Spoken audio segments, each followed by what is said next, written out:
ಗ್ರಾಮ ಪಂಚಾಯತಿ, ತಾಲೂಕ್ ಪಂಚಾಯತಿ, ಜಿಲ್ಲಾ ಪಂಚಾಯತಿ ಚುನಾವಣೆ ಎದುರು ನೋಡ್ತಾ ಇದ್ದೇವೆ. ಆ ಹಿನ್ನೆಲೆಯಲ್ಲಿ ಅವೆಲ್ಲವೂ ಕೂಡ ಕಾರ್ಯಕರ್ತರು ಚುನಾವಣೆ ಆಗಿರ್ತಕ್ಕಂಥ ಹಿನ್ನೆಲೆಯಲ್ಲಿ ಕಾರ್ಯಕರ್ತರಿಗೆ ಇವತ್ತು ಶಕ್ತಿಯನ್ನು ತುಂಬಿಸ್ತಕ್ಕಂಥ ಕೆಲಸ ಜನತಾದಳ ಪಕ್ಷ ಮಾಡ್ತಾ ಇದೆ.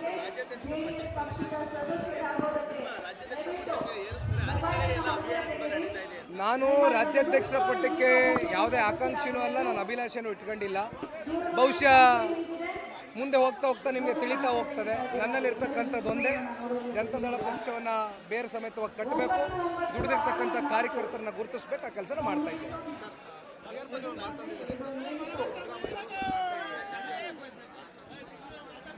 ಬಿ ಆರ್ ಪಾಟೀಲರು ಭಾಳ ಹಿರಿಯ ಶಾಸಕರು, ಅನುಭವಿಗಳು. ನಮ್ಮ ಪಕ್ಷದಲ್ಲೇ ಶಾಸಕರಾಗಿ ಪಕ್ಷದಲ್ಲಿ ಪ್ರತಿನಿಧಿಸಿರ್ತಕ್ಕಂಥವ್ರು ಬಿ ಆರ್ ಪಾಟೀಲರು. ಸಿದ್ದರಾಮಣ್ಣ ಅವರು ನಮ್ಮ ಪಕ್ಷವನ್ನು ತರೆದು ಹೋದಂಥ ಸಂದರ್ಭದಲ್ಲಿ ಬಿ ಆರ್ ಪಾಟೀಲರು ಕೂಡ ಅವ್ರ ಜೊತೆ ಹೋದಂಥದ್ದು ಇತಿಹಾಸ. ಅವ್ರನ್ನ ನಂಬಿ ಹೋದಂಥ ಬಿ ಆರ್ ಪಾಟೀಲರು ಬಹುಶಃ ಸಿದ್ದರಾಮಣ್ಣನ ಬಣದಲ್ಲಿ ಗುರುತಿಸ್ಕೊಂಡಿರ್ತಕ್ಕಂಥ ಆಪ್ತ ಬಣ. ಅವರ ಶಾಸಕರೇ ಇವತ್ತು ಸರ್ಕಾರದ ಪರಿಸ್ಥಿತಿಗಳು ಯಾವ ರೀತಿ ಇದೆ, ಯಾವ ರೀತಿ ಜನಸಾಮಾನ್ಯರು ತಾಲೂಕಿನಲ್ಲಿ ಅವ್ರಿಗೆ ಆಶೀರ್ವಾದ ಮಾಡಿ ಶಾಸಕರಾಗಿ ಮಾಡಿದ್ದಾರೆ. ಆದರೆ ಇವತ್ತು ಅಭಿವೃದ್ಧಿ ಅಂತಕ್ಕಂಥದ್ದು ಸಂಪೂರ್ಣ ₹1 ಕೂಡ ಅವರಿಗೆ ಅನುದಾನ ಕೊಡದಿರ ಜನಗಳಿಗೆ ಅವ್ರಿಗೆ ಉತ್ತರ ಕೊಡಲಿಕ್ಕೆ ಇವತ್ತು ಭಾಳ ಸಂದಿಗ್ಧ ಪರಿಸ್ಥಿತಿಯಲ್ಲಿ ತಂದೊಡ್ಡಿದ್ದಾರೆ ಅಂತಕ್ಕಂಥದ್ದು ಇತ್ತೀಚೆಗೆ ಚರ್ಚೆ ಮಾಡಿದರು. ಆದರೆ ಇವತ್ತು ನಾನು ಈಗ ತಾನೇ ಸ್ಟೇಜ್ ಮೇಲೆ ನೋಡಿದೆ, ನಮ್ಮ ಹುಡುಗ ತೋರಿಸ್ತಾ ಇದ್ದ, ವಿರೋಧ ಪಕ್ಷದವ್ರು ಹೇಳ್ತಾ ಇಲ್ಲ, ಸ್ವಂತ ಪಕ್ಷದವ್ರು ಹೇಳ್ತಾ ಇದ್ದಾರೆ ಲಾಟ್ರಿ ಮುಖ್ಯಮಂತ್ರಿ ಅಂತ. ಅದಕ್ಕೆ ಸಿದ್ದರಾಮಣ್ಣ ಅವರೇ ಉತ್ತರ ಕೊಡಬೇಕು.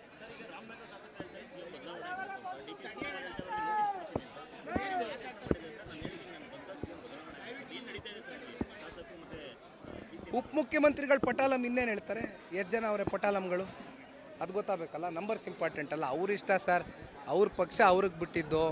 ಅವ್ರು ಮುಖ್ಯಮಂತ್ರಿ ಆದರೂ ಬದಲಾವಣೆ ಮಾಡಲಿ ಅಥವಾ ಇನ್ನೊಂದಾದರೂ ಮಾಡಲಿ, ಆದರೆ ಈ ಸರ್ಕಾರ ಮುಂದೆ ನಾಳೆ ಚುನಾವಣೆ ಯಾವತ್ತಾದರೂ ಘೋಷಣೆ ಆಗಲಿ, ಜನ ಸಂಪೂರ್ಣವಾಗಿ ತಿರಸ್ಕಾರ ಮಾಡ್ತಕ್ಕಂಥ ಕ್ಷಣ ಭಾಳ ದೂರ ಇಲ್ಲ ಅಂತಕ್ಕಂಥ ಅರಿವು ಕಾಂಗ್ರೆಸ್ನವ್ರಿಗೂ ಇದೆ. ನೋಡೋಣ, ಸಂತೋಷ.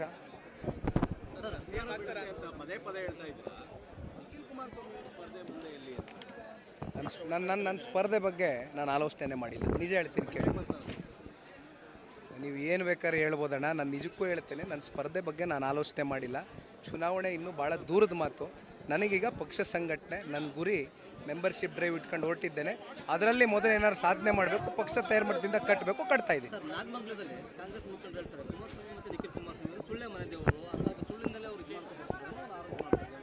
ನಮ್ಮ ಮನೆ ದೇವರು ಈಶ್ವರ, ಸುಳ್ಳು ಹೆಂಗಾಗ ಕಾಯ್ತದೆ? ನಮ್ಮ ಮನೆ ದೇವರು ಈಶ್ವರ ಕಣಪ್ಪ, ಜಗತ್ತಿಗೆ ಗೊತ್ತಿದೆ. ಚರ್ಚೆ ಮಾಡೋಣ ಬನ್ನಿ. ಹಾಂ, ಓಕೆ, ಥ್ಯಾಂಕ್ ಯು.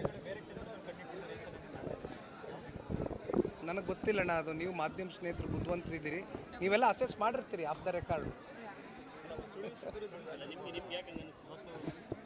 ನನಗನ್ಸಿಲ್ಲಪ್ಪ, ಅಲ್ಲಿ ನಾಗಮಂಗಲ ತಾಲೂಕಿನ ಜನ ಆ ಥರ ಚರ್ಚೆ ಮಾಡ್ತಾ ಇದ್ದಾರೆ, ನನಗನ್ಸಿಲ್ಲ. ಸುದ್ದಿ 3 ವಾಹಿನಿಯ ಹೆಚ್ಚಿನ ಮಾಹಿತಿಗಾಗಿ ಸಬ್ಸ್ಕ್ರೈಬ್ ಆಗಿ ಹಾಗೂ ಬೆಲ್ ಬಟನ್ ಒತ್ತಿ.